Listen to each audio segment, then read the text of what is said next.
Hey, what's up guys? Justin here. Just wanted to shoot another video for you about another important aspect of all of your businesses. And it's something that maybe you've never heard of, maybe you have heard of it. A lot of businesses, a lot of clients that I talk to have never heard of it. So I wanted to shoot a video and kind of go over some basics for you.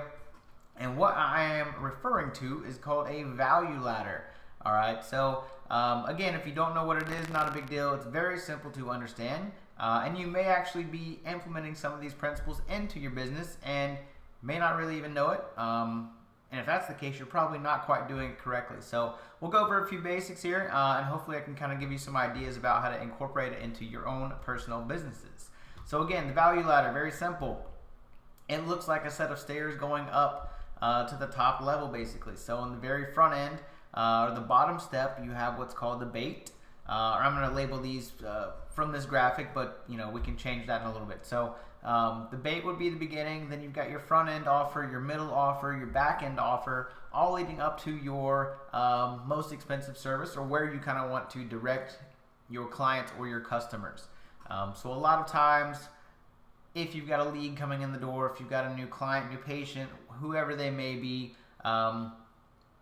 they're probably not going to come in and you're probably not going to pitch them your most expensive service. If you do, you're probably going to end up scaring a lot of people off. So my suggestion is to kind of follow this this step and kind of see what happens, experiment with it some.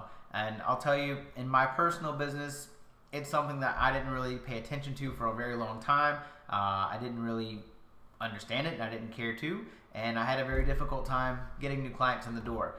Most of my services are not exactly cheap, and pitching a new lead on the phone that I've never talked to or didn't really know, trying to sell them something that's several $1,000s is pretty difficult. So I've started implementing the value ladder into my business over the last several months, and it's been much easier for me to get clients in the door, or at least kind of get them in that front level in order to move them up to the higher price services. It makes it a lot easier when they can spend little money or no money and then kind of see the benefit there and see the value perceived, and then we can kind of push them up from that point. So to go over with you, we've got two arrows down here at the bottom as well. We've got the price going to the right and the value going up. So obviously the higher your value is, the more expensive and the higher the price is going to be. We've also got this little continuity program with the dollar signs here. We'll go over that in a second as well. But again, very simple. You kind of start them in the bottom rung or the bottom step and move them up to your higher priced services. So to kind of show you what that looks like, we've got one here for Apple. I know all of you should be familiar with Apple products. So this is kind of what Apple's value ladder looks like. Not everybody that looks at Apple wants to come directly and purchase the $1,500 computer because that's their most expensive deal. These prices aren't exactly correct and up to date, but just to kind of give you an idea of it. So with Apple's value ladder, their lower end product is the iPod, and that's $50 give or take. Then they bump you up to the iWatch. From there they go to the iPad, then the iPhone, the MacBook Air, and the iMac. So you can see again kind of how they structured this to where you start with your lower end products, so your pricing, and kind of move customers up from that point. So again, the higher the price and the higher the value, the higher the price is going to be. These are switched here, but either way, it's the same principle.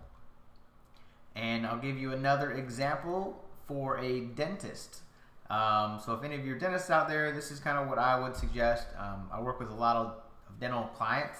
I hear a lot of phone calls that come in the door for new leads, and this is something that's rarely never done. So we go through and actually train the staff on how to kind of walk patients through this set of steps. Because if you've got somebody calling in wanting general information, again, you're probably not going to try to pitch them on your most expensive service. You're going to end up scaring people away by that. So with a dentist, for example, we may set up a program to where we're running some ads for the dentist, and on their bottom level of the value ladder, we're doing a free exam or free x-ray, or a discounted exam or an x-ray for, let's say, $20. And they may have a teeth cleaning in there as well. So we would say for the dentist, the teeth cleaning might be their lower end, and that might run $50 give or take. So that's something, again, to kind of get that new patient in the door. And then from that point, we kind of move them up from there. So when the patient comes into the office to get their teeth cleaned, then that staff is also trained as well to pitch them on higher price services. So afterwards, they can say, hey, we think you'd benefit from our whitening program. It's this amount of money. And then from that point, retainers is listed on here, but that could be something like, retainers, root canals, implants.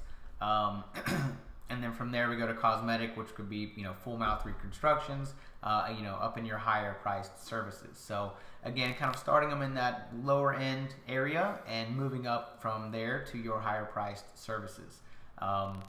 Going back to the original graph, down here at the bottom we have continuity program.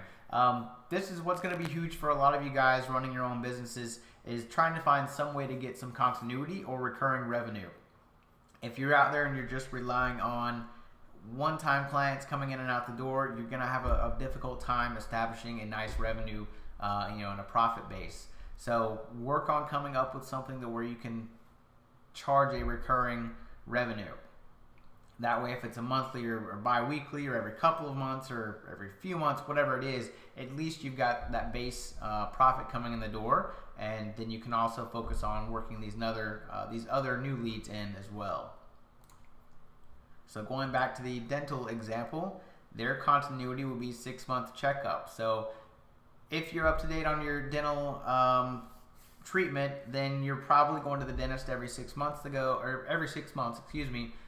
for your cleanings and for your gum checks and all that kind of stuff. So every 6 months, that dental office knows that they're going to get a certain amount of money from you on a recurring basis. So again, this is every 6 months, but each business is going to be structured a little bit differently.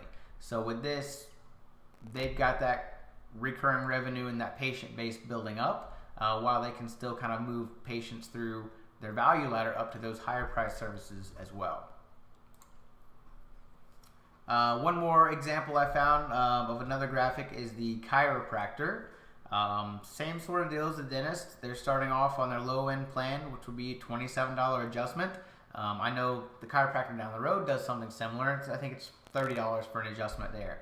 But it was funny, when I was there, I didn't notice, no one tried to get me to really come back for anything else. The actual chiropractor,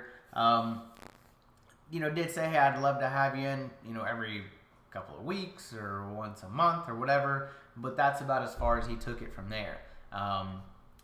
What he could have done was try to, when I was there, let me know that I'm really tense and could see a benefit of getting a deep tissue massage, or whatever that may be, and then he could have tried to pitch me on a $30 to $40 upsell from that point. That's something I may have gone for. But anyway, going back to this, starting on your low end, kind of moving up from there. Acupuncture therapy, PRP therapy. I don't know what some of this stuff is because I'm not familiar with the chiropractic industry, but anyway, you can see how the same sort of deal and principle applies here, where they bring you in for something low cost to get you in the door, build the trust, build the value there, and then move you up that value ladder from that point to their higher priced services. So again, this is something that should be implemented into any business for the most part. So think about kind of what you guys are offering now and look at where you want your ideal customer to end up in the long run, and then figure out where you want to start them. So a lot of people kind of, are working in this area, and then they don't really know what their long-term goals are or what their ideal clients or prospects are going to be. So for me, for example, I do online marketing, web design. I'll give you kind of my brief one.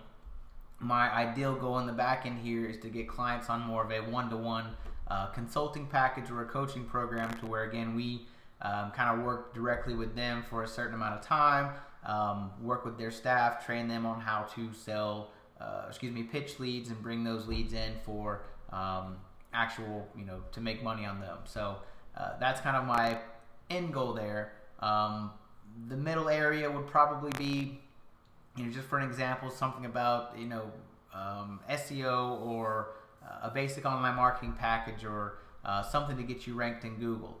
And my front end down here at the bottom would probably be some sort of free audit or free report on how to increase your online rankings, or something like we're doing now with some sort of online training.